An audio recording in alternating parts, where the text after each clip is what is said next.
అయ్యయ్యో! Exams start అయిపోయాయి అప్పుడే 10థ్. సంవత్సరం మొత్తం సిలబస్. ఏ చదవాలనిపించదు. ఒక్క రోజులో కంప్లీట్ చేసేస్తాం మమ్మీ అనే స్టూడెంట్స్ చాలామందే ఉంటారు.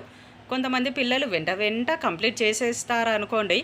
కాకపోతే కొంతమంది పిల్లలు మామూలుగా చదివే పిల్లలండి.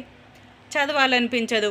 పేరెంట్స్ కొప్పడతారనో భయానికో చదువుతున్నట్టు నటించడం కానీ, మామూలుగా చదవడం కానీ అలా చేసేస్తూ ఉంటారు. అయితే అప్పటి మందమే టెంపరరీగా బట్టి పడుతూ ఉంటారు. అలా బట్టి పట్టడం వల్ల ఏముందండి, ఎగ్జామ్ టైం వరకు మొత్తం మర్చిపోతారు. మరి ఎలా? సంవత్సరం మొత్తం వెంట వెంట చదివేసే బాధ ఉండదు కదా. అర్థం చేసుకుంటూ చదవండి. అలాగే 10థ్ రాసే ఎగ్జామ్స్ పిల్లలకి ఒకటి చెప్పాలనుకుంటున్నానండి.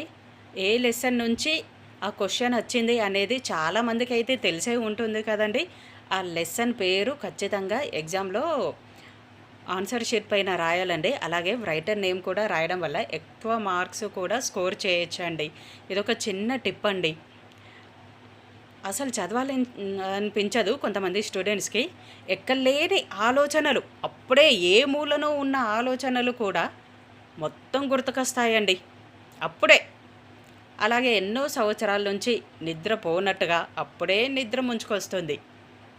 ఎక్కలేని ఆలోచనలు, నిద్ర, మొబైల్ చూడాలనిపించడం, షార్ట్స్ చూడడం, ఆడుకోవాలనిపించడం, ఇవన్నీ చదవబుద్ధి కాక ఇవన్నీ చేయాలనిపిస్తుందండి. తప్పించుకోవడానికి ఇవన్నీ చేయాలనిపిస్తుంది. ఇవన్నీ తల్లిదండ్రులు గ్రహించాలండి. అయితే వాళ్ళని ఎలా మోటివేట్ చేయాలి, పిల్లల్ని ఎలా అయితే కాన్సన్ట్రేట్ పెరుగుతుంది పిల్లలకి చదువుకోవాలని. మీరు కూడా ఒక బుక్ తీసుకొని డైలీ ఖచ్చితంగా పిల్లల్ని 1 అవర్ పాటు వాళ్ళతో స్పెండ్ చేయాలండి. చదివిపించాలి. అలా అయితే మెల్లిమెల్లిగా చదువు పైన ఇంట్రెస్ట్ అనేది కలుగుతుంది. చదవని పిల్లలు కూడా ఆటోమేటిక్గా మారిపోతారండి. తల్లిదండ్రులు ఇంకా అబ్జర్వ్ చేయండి. మీరు కూడా బుక్ పట్టుకొని మీ పిల్లల పక్కన ఖచ్చితంగా కూర్చొని చదువుకోవాలండి. అది రామాయణమైనా ఏదైనా ఏదో ఒక బుక్ అయితే ఖచ్చితంగా వాళ్ళ పక్కన కూర్చొని చదువుకోవాలి. అలాగే వాళ్ళకి ఎలా చేస్తే గుర్తుంటుంది, అర్థం చేపి కొంతమంది చదువుకొని పేరెంట్స్ కూడా ఉంటారు. వాళ్ళని పక్కన పెడితే వాళ్ళనే రివర్స్లో అడగండి క్వశ్చన్స్. చదువుకొని పేరెంట్స్ ఉన్నా కూడా మీ పిల్లల ద్వారా క్వశ్చన్ రూపంలో అడిగి ఆన్సర్ని తెలుసుకోండి. అలా అయితే ఎలా, ఇలా అయితే ఎలా అని అడిగి ఆన్సర్ని రాబట్టాలండి. చదువుకున్న పేరెంట్స్ అయితే పర్వాలేదు.